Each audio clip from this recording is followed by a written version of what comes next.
All right, so at the end of the last video, we were looking at how sometimes you have logarithmic equations and you wind up having logs in multiple spots within the equation. And so you wind up having to try to condense those, okay?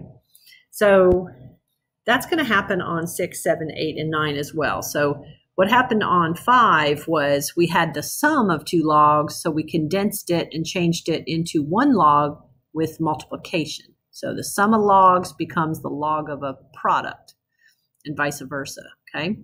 And then if the logs are like this was, we had log of 10 on one side and log really base 10 on the other, then you know that these insides have to be equal, and you can actually jump to right here, okay?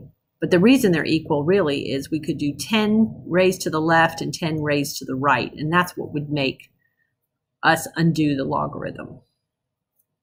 All right, so we're going to do something like that on these others. These are a little harder. Number 6, I feel like it's a little bit harder if you're not careful because of that being a number 1, not the log of 1. But number 7 is going to be pretty much just like number 5. All right, so anyway, let's do number 6. Okay, once again, we have two logs. They have the same base, so they can be put together. If you have the sum of two logs, you could rewrite that side as log base 2 of a product, x minus 2 times x minus 1. So the sum of two logs turns into the product, the log of a product.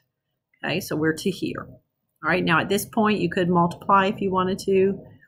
Get all that multiplied out. Okay, don't forget it's still log base 2. Try to get it where you're writing this correctly. Those should all be on the same line, but the 2 should be subscripted and kind of it's attached. It's part of the name of the logarithm. So now we have x squared minus 3x plus 2 in there. Log base 2 of that equals 1. All right, now here's where you would either think, okay, I'm going to come in and do 2 to the left and 2 to the right to undo that logarithm.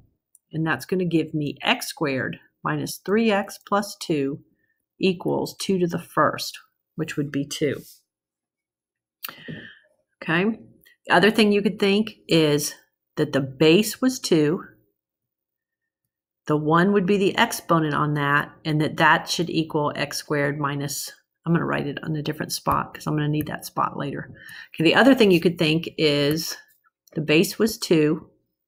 The exponent on that was 1, and that should equal the x squared minus 3x plus 2. So those are the two ways of getting to this spot right here. Okay. Now, once you're here, it turned out to be quadratic. So that means you're going to probably try to get a 0. But when you try to get a 0 there, it also knocks that out. So what you have is a problem that can be factored, but not into two binomials. You're going to take out the x and then look at what's left. Okay. And then you're going to wind up setting each of those equal to 0. Okay. So let me bring this up a little bit. Well, yeah, that's okay. So we're going to wind up setting each of those equal to 0. And so what we think is we have two solutions, x equals 0 or x equals 3 after you add 3 to both sides. All right, so what you need to do is you need to take each of those and check them. So if you plug in a 3 up here, that's positive. Put a 3 here, that's positive. This should be fine, okay? But if you come up there and you plug in this one, put a 0 here, you'd have a negative 2, log base 2 of a negative 2. Put a 0 there. See how it's a negative? If even in one spot that happens, then you have to rule it out, and this would be your only solution, would be x equals 3. Okay? All right, now both 5 and 6 had pluses in here. These were both sums of two logs. Number 7 is a difference. All right, so 7 is a lot like number 5 in that you had logs on this side and that side. They're all the same base. They're all base E. Okay, but the difference of two logs will convert into the natural log of a quotient, and you've got that on both sides.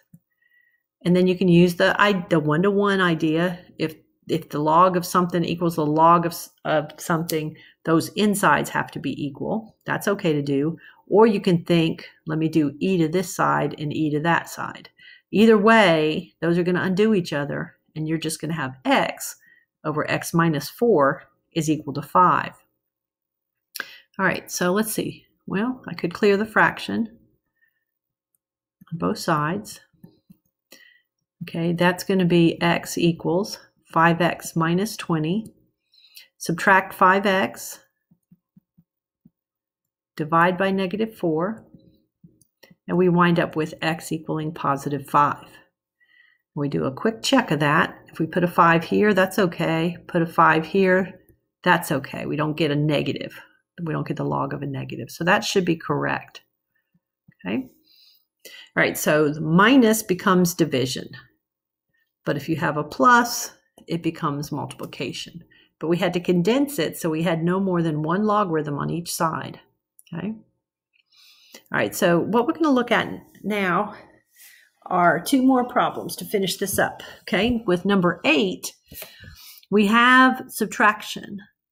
So when we condense things, since we have the difference of two logs, it's going to be like number 7. It's going to be division. First number's on top. First part is on top. Okay, but you don't have the log on both sides. So you can't just get rid of that log that way. You can either convert it into exponential form by saying 2 raised to the 3rd power equals that, or you can reason it out that you could do 2 to the left side as long as you do 2 to the right side. So those undo each other.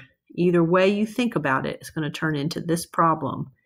But it's not going to be a 3. It's going to be 2 raised to the 3rd. And that's going to be 8. All right, so then you're going to clear the fraction like I did on the other one. Take that x minus 5 on both sides.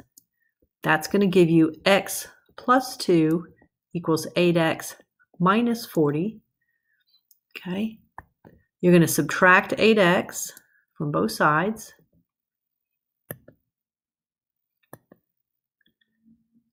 Okay, so that's going to be minus 7x plus 2 equals minus 40.